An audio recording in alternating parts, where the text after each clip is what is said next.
was reading the middle part of Rotella again today, and I have to say, I've read that book so many times, but preparing for these conversations with you, I read it every time again because like the principles are so clear and so well stated that I always feel like he does it better than I do it when I try to talk about it. He's so good and such a pro at like really whittling down those ideas.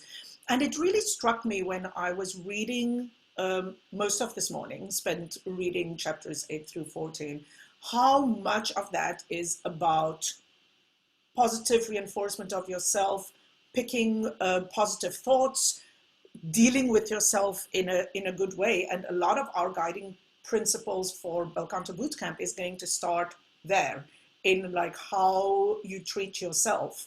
And that I think is an extremely important conversation in our group.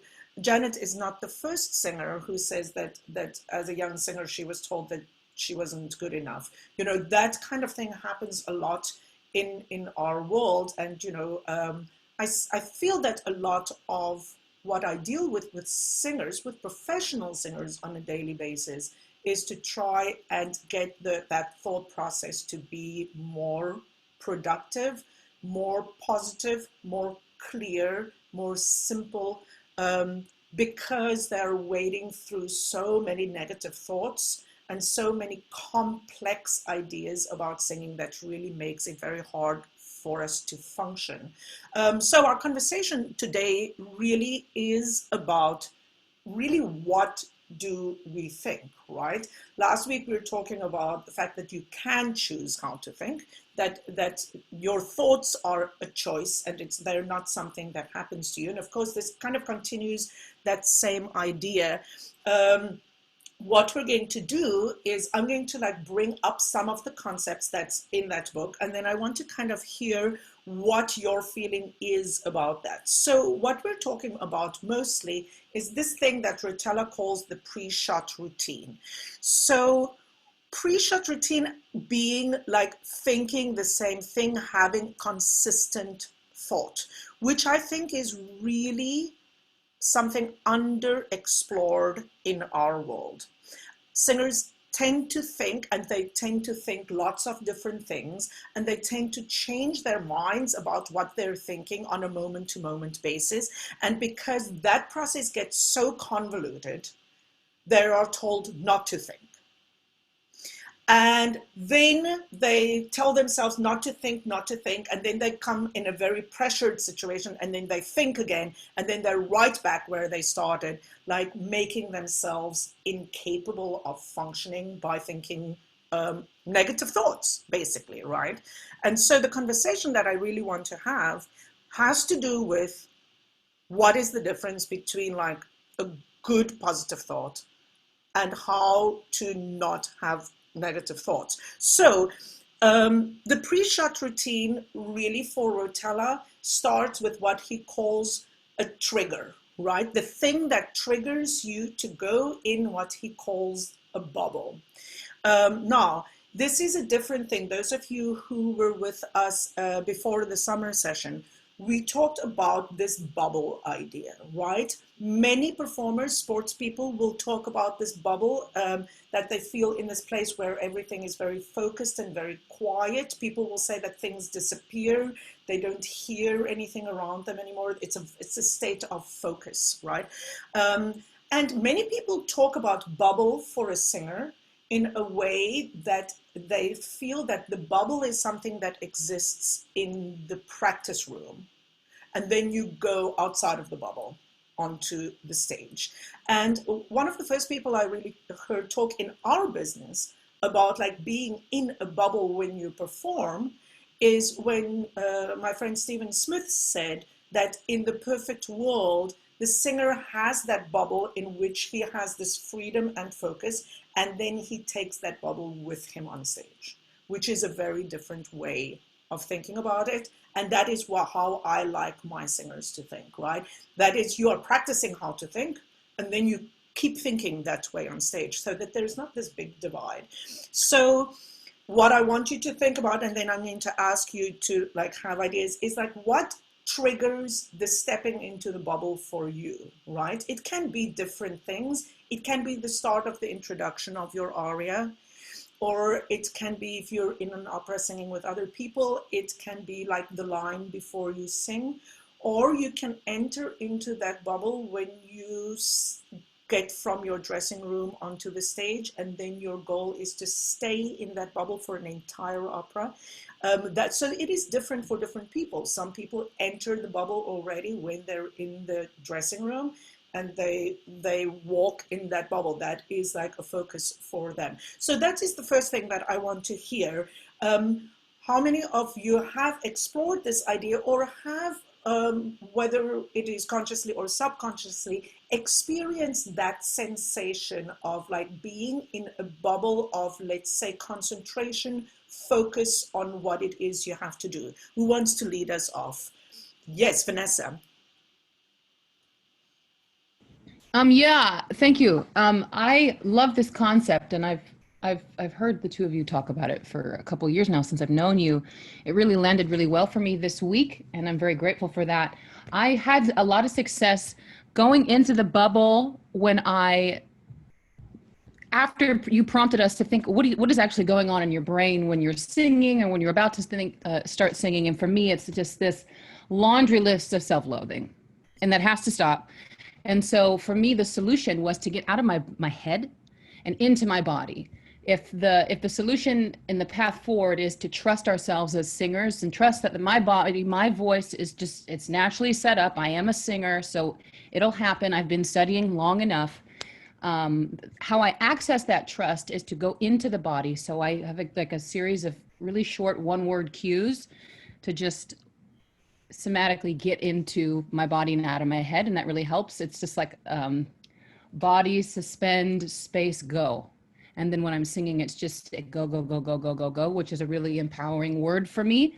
And it allows me to release and stay in it. But it's a battle to fight off those thoughts that keep coming in as distractions. And meditation helps that. So I don't know if that answers, but Absolutely. that's my experience. So Okay, I cool. have, I just had an experience this week with really somebody who set up about, is she maybe here? Caitlin, is Caitlin here?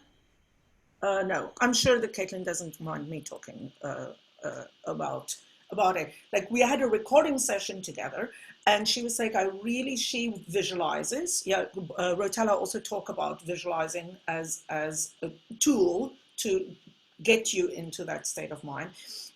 She had good visualization for like the recording session we were having, got off to a great start, and then got into her head. And then it was very interesting because she's been part of this group. She was very good at being able to see what was happening. And it is always some version of judging yourself for something you just did that you perceive to not be good enough.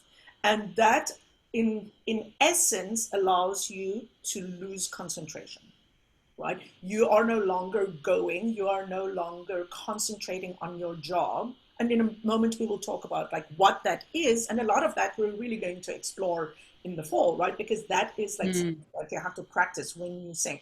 But she was very clear with herself that the fact that she was allowing into her mind thoughts about that wasn't good enough, or I wish I took a better breath, even though she like were doing fine, she was not allowing herself to move forward, and that allowed her to lose concentration. And what was the effect? Like in the studio, she would just kind of like forget what comes next. Like it would just be like a brain short, right?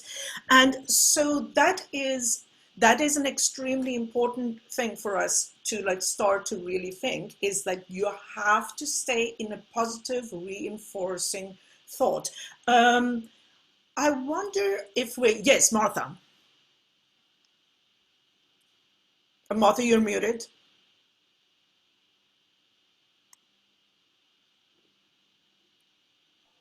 Okay, for me, being able to step into the bubble, um, I had to practice. I had to have so much preparation behind me, which I guess is like Rotella talking about practicing the swing, you know, doing all your basic mechanics. And I think one of the most wonderful experiences for setting me up, I don't perform anymore right now, but was to find the stage at a point where there was no one else there, and to go in and walk a dry run, just kind of feeling the space, feeling the character in the space, which carried me out of my head. Right. I must say, like, as a pianist, I have exactly that. I have exactly that need. Whenever I play a recital with somebody, or we have like a dress rehearsal or something, or people say, what time does the house open? I only ever have one request. That is, I need 15 minutes with the piano in the hall by myself. No, that is not always something that can happen in a house the size of the Metropolitan Opera, where you're not going to get that stage, you know. So you have to find ways that is like, if you have a recital with a singer, they're going to like put on their suits and their dress, and at some point you'll be able to have what it is you need. Um, I'm wondering if Stephen, because Stephen has worked for many, many years with a teacher who is extremely good at this first thing that Vanessa said, which I think is what we miss a lot, which is like getting in your body, like finding your physical setup. Stephen has worked for many years with a teacher called Joan Lader, whom I don't know if she actually calls herself a teacher or a coach or a voice therapist. Jonathan has worked with her as well. But her singers have like a very, very clear idea of like stacking the body and getting the body ready. And I have had amazing experiences in the studio with singers that she has worked with, when they don't, a phrase doesn't go well, and then they say, oh, okay, fine, just give me a moment. And it's almost as if you can see them stacking their bodies, stack their, just the physical body ready, and then they sing it again, and it's great. Stephen, like, do you and or Jonathan want to say something about what Joan talks and what your experience is with the setup of the body? Well, she does work a lot with the body, well, she works a lot with concepts of what she calls the big box and the little box. The big box is basically the body, and the little box is everything that happens from the neck up. And I simplify this when I'm giving myself my mantra into two terms, one of which addresses the little box and one of which addresses the big box. I say expand, which gets my ribs to expand, gets my breathing going, and gets my my sense of expansion from side to side, and also the lengthening of the spine. All of that gets going when I say expand, and then I say number, and the number is the intensity that I feel in the zygomatic muscles, the palatal muscles, everything that lifts inside and opens the throat and raises the soft palate. So if I just think those two terms and then think go or some term like that, I'm 95% of the time I'm in the right place instantly just to sing a phrase. Right. Now, this I literally, thanks, Stephen, that, so for him, like, he has trigger words. Many people have trigger words. But I think that the first thing that we have to say is that this physical setup is an important thing. And if you don't really know what that is, you have to find it. Rotella talks about that setup becoming like, wait, let me find it. I made this, I wrote down this term because I didn't want to forget it. Has to do, where is it? Allowing, I can't find it now. Setup, cautiously meticulous. And he says that until you are a pro enough to have that, so for the golfer, that is how he stands, that is the very physical setup. And that if that is not automatic for you, you have to be cautiously meticulous about that. Now, if you don't know what to be meticulous about, then you have a problem, because the work that we are doing here for these 3 weeks does not in any way say that what happens in your brain and just kind of thinking good thoughts will help you cross over the border of like not knowing what the hell you're doing. And that is an extremely important thing to understand. And that comes back to what Rotella calls honesty. You have to just get to the point with yourself that you're honest with yourself and say, I don't really know exactly what the hell I'm doing yet.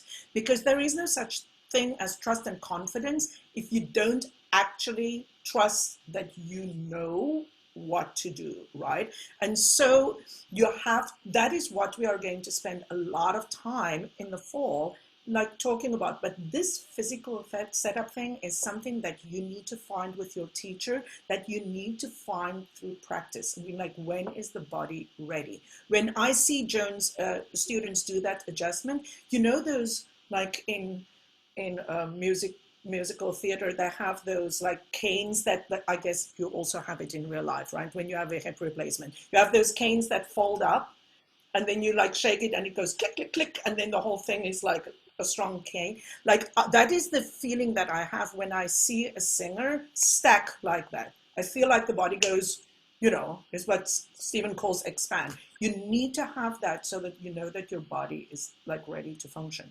So then this, why I'm talking about this so much is that it's important to understand that that has to be ready before you're going to like breathe and sing, right? Which for Rotella is what he calls a swing shot. That is the thing that happens directly before you sing. How many of you feel that when you sing, you are clear about what it is you're thinking? Do you think words, or do you just think sing? Somebody want to tell me, like, Lauren, please.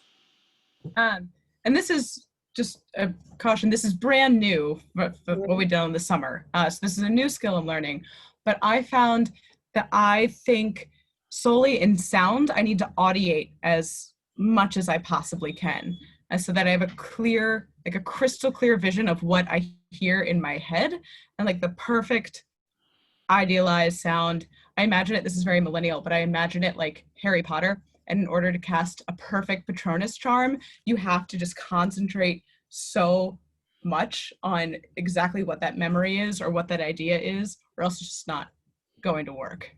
I think that for me, as somebody who always worked in a very process-oriented way, who never really believed in consistency and saying, you know, I have to, that, because that's how we get in trouble, right? We berate ourselves when we, as Rotella calls it, like do the right thing, but we don't necessarily have the perfect result. And that is really how we need to get our minds completely changed to work in the way sports people's minds work. So I was always somebody who understood instinctively this. What I did not understand was how to help singers understand that in order to do well, you in fact have to strive for that perfection. And then you have to not hit yourself if you don't achieve it. And that is a crazy thing, because most of us lull ourselves by saying, well, you know, I can't be perfect, I don't have to be perfect, and therefore my goal is going to be some version of don't suck, right? Or just sing, right? Some kind of generalized thing like this, of like, be free, you know. But this is what Rotella taught me, that in order for the body to achieve a goal, you have to have this thing that Lauren talks about, this crystal clear goal. But we are instinctively, we tell ourselves that if my goal is so specific, how could I possibly live with myself if I don't attain it? And that is the job. That is exactly the job, that you strive for perfection, understand that it is not attainable, and then accept. So that is why I think Rotella says acceptance is the last step of a good pre-shot routine. Because if you cannot accept what you achieved, then you are always going to do what? You're always going to doubt that process, right? So you have to keep practicing that process. Martha wants to say, oh, wait, let me just go and look on page 2. Anybody have a hand up over there? Saori wants first. Can you unmute? Hi. There you go. Hi. Two Sorry, things. Oh, Martha, let Saori first speak. Oh, sorry, I wasn't seeing her because she was on a different page. oh Yeah. no, I think Martha, could you mute your, Yeah, there we go. Yeah. there we go. So two things. Oh, you have Uh, feedback, Saori. there's I'm not sure. Does somebody have their speakers on? Okay, it's okay now. Good. Two things, the bubble concept, and Rotella talks about this where a player will have a really great game. I've experienced this with singing where I'll sing an aria or be in an opera and it's like it goes by in a second. Has anyone else experienced that? It's like you go into this state, and you're just there. So I'm sure a lot of people have experienced that. And the thing that he talks about is, how do we make that repeatable? How do we do that again? So that's my first thing, that I'm still struggling with, intellectually. And then the other thing that I found so fascinating, was his story. I can't remember which golfer it was, but the one who would say, "Oh yeah, I love golfing on a flat, perfect green. I also," and then the next day he would say, "I love golfing on a rough green." And I'm sure this is another thing that a lot of people can resonate with, but for me personally, I've always thought, oh, I can sing long, slow notes really well, but I am not a fast note singer. We pick things that we suck at and things that we're good at naturally. And for so long, I just trained myself to think that when, logically, if I can sing fast, slow notes, I should be able to sing, or slow notes, I should be able to sing fast notes. So That's tricking the mind, like I'm still struggling with that. And I was wondering if anybody else had thoughts about that. He talks about foolishness, Right. Really great athletes are foolish. It is really foolish. I mean, that is the thing that sports psychology is extremely good at teaching, that a champion finds a way to be positive in the face of everything telling him that he cannot be. Like you have to find a way to believe in your process. Again, we do keep coming back to the fact that means you have to have an inherent trust in it. How do you find that? By really understanding, by really working, right? Let's talk about legato, which is, for those of you with us already, that is like a big thing that we do, right? Like how to keep going, right? How to keep the phrase moving forward smoothly. There's no amount of thought that's going to make that happen if you don't really understand technically. But in the moment when you are singing, you cannot take apart. You can only put together. You can only make that happen. Gary Player, a great South African golfer, and responsible for many, many great lines like this one, "I find a way to love everything." He also used to say, maybe the most famous thing that Gary Player ever said was, the more I practice, the luckier I get. And he really believed that you need some luck, but that your luck improves the more you practice. And I think that is really true. As pianists, we fight very often our instruments. We don't get to pick our instruments. That's one of the things that I do in 15 minutes with the piano. I make peace with it. If it's a sucky instrument, I'm like, okay, you're a piece of crap, but I'm going to love you for the next 2 hours. Otherwise, my life is going to be miserable, right? You just find a way to love that piece of crap piano if you have to play on it. So, I mean, this idea of being able to always find a way to stay positive is extremely important. And the fact that it doesn't always make sense, right? It doesn't make sense. I want us also to spend a little time to be really honest with ourselves about how hard we work. How hard do we work? one of the things that strikes me in Rotella always is that he says that he will find professional golfers, people who are fantastic at playing golf, who will let it go if they hit a bad shot. But then the golfer who only plays twice a month will berate himself for hitting a bad shot, right? This is something we have to be honest with ourselves about. If you don't really invest your time in your practice, you really don't have the right to be to mistreat yourself, to abuse yourself, and telling yourself that you are bad. And then when you practice a lot, you should still not do it, right? Because that thought, I love when he says, negative thoughts have almost, what is it he said? Negative thinking is almost 100% effective, right? Positive thinking is pretty effective, but never 100%, right? Now, I want to throw another general thought at you. When it comes to talking about like getting the ball in the cup, right? Like really making the final shot. I have lots of people always reading this book and then thinking about, well, what is that for a singer? Is that the high note, right? Is that the climax of the phrase? Is that the, I want to ask, how many people feel that they are not successful at singing note by note and have fear of certain notes? And somebody want to talk us through what's happening in their brains, like when the hardest phrase of the aria comes up? Who wants to say some thought about that? Any thoughts? I mean, I can tell you I can tell you what happens in your brains, right? Because firstly, you are taught very often to set up the phrase for that, right? So there's already some version of fear in that whole process. Well, for the high C, you have to set it up like this here.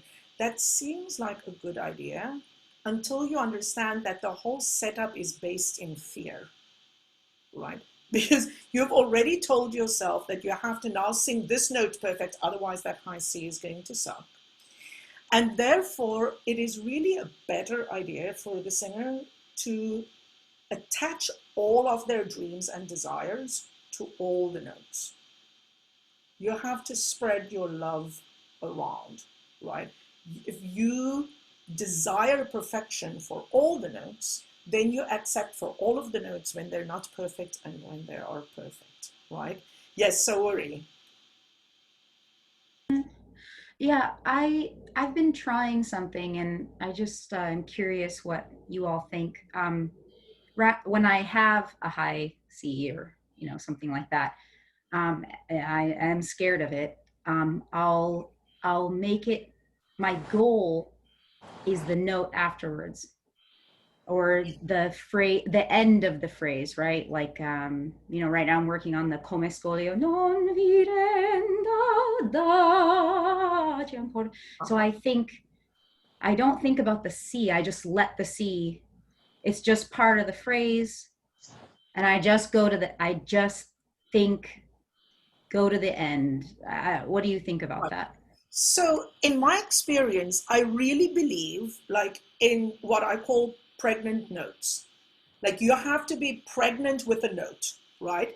And that is like the desire. That is what you, for the first note of the phrase, you achieve that by what Lauren was talking about, the extreme focus, the clarity of what that note is going to be, the pitch, the vowel, and also the color, the dynamic, the registration, for those of you who were with us before, like how is that note registered, if you want to have a technical thought about it, or what is that color, or if you're like more hippie, like what does the word mean? But I like for us to like be as specific as possible about what our goals are in not like hippie terms, because it's the hippie terms that betray you when you feel pressure, right? Because you're like, oh, meaning, and then you have to sing at La Scala, and then meaning flies out the window because you're just scared. So then you have very specific thoughts is better. So, sorry, sorry, something is, let me just, Derek, can you just mute everybody?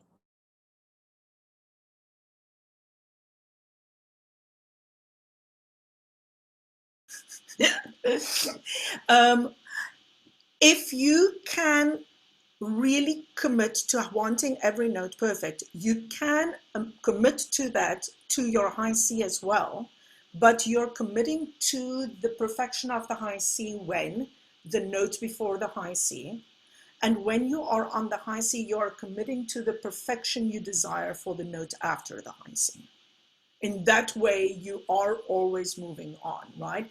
When people get scared, I almost always feel like I hear a great setup, it's going good, like the very start of the note is fine, and then you screw yourself over, because then you are judging the note instead of getting pregnant with the next note. And that is the phrase, and that from a technical perspective is legato, right? That is, and the way we talk about legato, the way the old Italians talked about legato, which we will spend all of the fall talking about, is basically about that, is what happens between the notes. And if you get good at understanding that process, then you just, it's almost as like you're driving your ball through the phrase. It's like you get on the breath and then you ride it all the way through the phrase, and you get to do that efficiently because you do it note interval by interval, right? We have this hashtag intervals not pitches, which we use in the summer for those of you who were with us in the summer, right? Intervals, not pitches. I want to, yeah, adrenaline. Yes, I see. Let me look at the adrenaline. This is the whole, next week we will talk a little bit more about this, which is practicing basically in the trust mode, right? So you need to neutralize adrenaline by practicing exactly what you're going to do. That is what is your routine in performance, right? That is basically what we're talking about now. And this routine of what you're doing is something that will take you through adrenaline, right? I mean, you're not going to be perfect, right? At the end of the day, you're not going to be perfect, but it is the mind's, what is the word I'm looking for? Discipline. The discipline to keep thinking the same thing and to repeat that process slavishly, because you understand that is the process that gives you the ability that sets you up for the maximum possible success, right? I want to read like one bit, and then I want you to, because I've just got to read this because it's so good, just for those of you who might not have the book. And this is about this idea about being good to yourself when it doesn't go right? So he says, can you imagine someone paying a teaching pro to get apoplectic and tell him he's an idiot for slicing the ball, right? Hitting a bad shot. Or to visit his hotel room after a bad round and remind him of all the mistakes he made that day. No one would do it. I mean, sadly, there are abusive people in the world. That's another thing, fire them. But no one should do that. Yet, every time I play golf, I see people doing it to themselves. You have to be non-judgmental. You have to forgive and forget and be compassionate toward yourself. But in our culture, people, particularly high achievers, are taught to judge themselves harshly. They're taught that being compassionate toward oneself is weak and indulgent. There is a kernel of truth in this. There is a time and place for tough self-evaluation, and you will not improve as a golfer unless you honestly examine your game and work on its weaknesses. But don't do it on the golf course. When a shot is done, it's done. The only constructive thing you can do about it is to hit the next shot as well as you can. That requires you to stay optimistic and enthusiastic.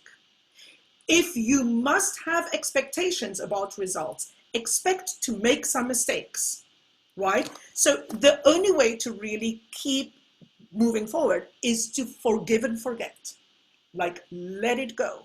And that is super hard. That is very hard to do.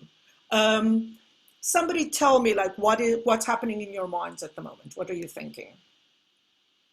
Neil. Hi, yeah. So thank you for reading that. That's very interesting.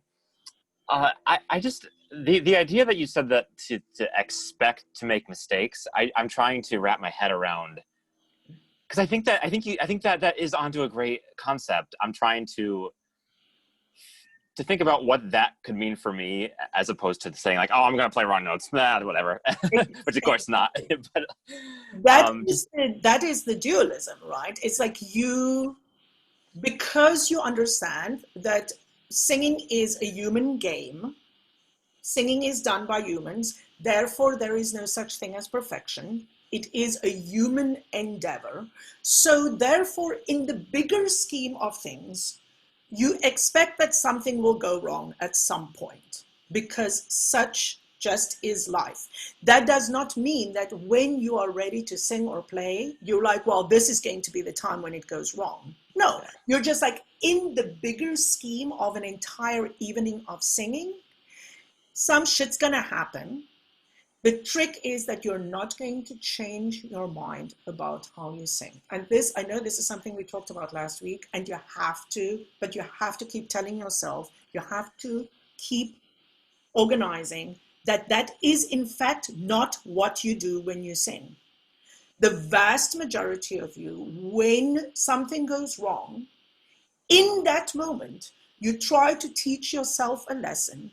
You try to change your mind about what your goals are based on what went wrong. And things just go south from there. It never gets better because you are thinking, your entire thought process is based on the fact that you have judged yourself. And that means that you are no longer in the trust mode. You no longer trust yourself. You don't trust your process. And you're trying to remake your process, right? Yeah, right. You don't relax until you make your first mistake. Yeah, that I think is a truth for many people.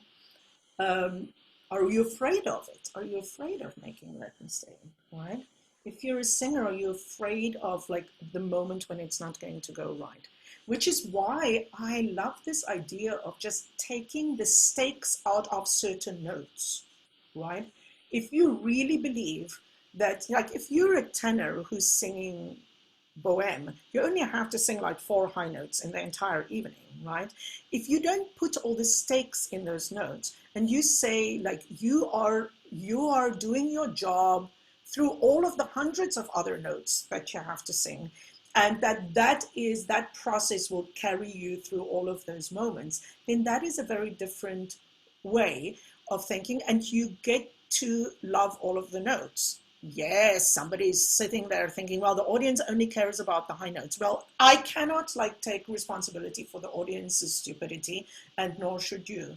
There are many other things in the world that is important than the high notes. But the fact of the matter is that if you are committed to singing all of them with beauty, freedom, expression, all of those things, then the high notes has a much better chance of like being good, right? Right.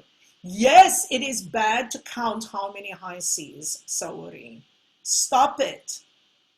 Stop it. I would much rather you be like, there are 3,255 notes in that, and like all of them should be good. That is where it is, right? So let me look at my notes. Somebody talked to me about, so we've talked about, confidence. Yeah, what he says about confidence is great. Confidence is what you think about yourself, right? It cannot be that you can be only confident once you have sung a perfect opening night at the Metropolitan Opera, right? People think that all the time. It's like, well, how will I get confidence if I haven't like been great, or been great like 10 times? Well, that is not, in fact, what confidence is at all, because Saori will be here to tell you that sometimes she sings three great high Cs, and then the fourth one isn't great. And then what? Now she's like, oh my God, those first three Cs were just flukes because obviously I don't know how to sing. Confidence doesn't mean that it will always go right. And that is why I am against all ideas of consistency, telling yourself that it will never go wrong. It does sometimes go wrong, even if you do the right thing. And these concepts are the hardest because you spend the majority of your life singing, and then when something goes wrong, either your teacher or your coach tries to explain to you why it went wrong. Right? You're like, oh, it went wrong because I did this and because I did this. And, you know, sometimes you didn't do anything wrong. It's just not a game of perfect. It cannot be perfect every time. So the only way to like get your technique solid is to do your technique, practice your technique, put it in practice. And then if you fail most of the time, then you're like, okay, what I'm doing is not solid, right? Does that make sense? Somebody talk to me, because this is a crazy idea that you have to, Derek. I'm having this thought now that kind of draws it to a lot of our other conversations of like, I wonder what the influence of recordings has, and both the recording process that we have as aspiring singers, whatever, audition recordings, this kind of thing of, so often you work with singers and they come in and they want to record the singer that they're just not on that day. And it's the hardest thing because I'm like, I'm here to play the piano, not to coach you through and, you know, then splice your recording into someone that you're not going to be able to show up and be. But I think maybe the prevalence of sanitized, perfect recordings, whatever they think is perfect, it maybe plays into this idea of Simon, of, you know, this unattainable goal of experiencing music that's not grounded in reality, that was the only way to experience. You know, people didn't have to listen to them. They couldn't listen to themselves for such a long time. And so I'm just wondering, you know, that kind of feed of being able to experience music, you know, if I can hear Kala sing it, why should I sing it? For those of you who are older to have, now these days, right, almost all recordings have to be video, right? If you submit a recording these days, it has to be video. That is a relatively new thing. How many of you were part of the the audio recording thing where people went into the studio and like spliced together like a perfect aria and then had to make that change? Is there anybody on this call that have gone through that change, or you've all been living basically in one or the other? I see this have a very interesting effect on singers. When I first came to New York, audition or like recordings for your website, all of that stuff, a lot of that stuff was either a video of live performances or it was recordings made in a studio, and almost all of those recordings were edited. And now singers are forced to make video recordings which cannot be spliced, so they have to get one single take, which I think is great. I love that idea because I think that you get to see like what a singer has, like when they sing through it. And hopefully that helps us kind of accept this idea that one perfect take isn't really possible, right? Eventually you're going to have to, you do 3 takes and you're going to have to pick the one that you think was best, but none of them are really going to be perfect. Anybody want to say anything about that process? Let me just see if I have somebody on the other page. Yes, Jennifer. Taking notes on page 114, it says, while striving for perfection is essential, demanding perfection, and he means of yourself, Yes. is deadly. That is the most, this is really, for me, this is the power of Rotella. I love that Jennifer like finds that kind of sentence, because this is the power of this book, is that it does not tell you, like so many self-help books, that, you know, you just accept that, you know, it's not perfect. He's in fact making an extremely strong point about how you strive for perfection and how you get closer to that without tying yourself into knots, and that you can in fact not achieve the level that you want if you just say, well, perfection isn't possible. And that dualism of I strive for it, but I don't demand it of myself, you know, that is such as somebody was talking about how this is like work on ourselves as people all the time. And it is exactly true. That is really true. That is a elevated sense of self, of being the best you can be and accepting your humanity at the same time, and that is humanity, right? That is what makes us human. These are deep thoughts.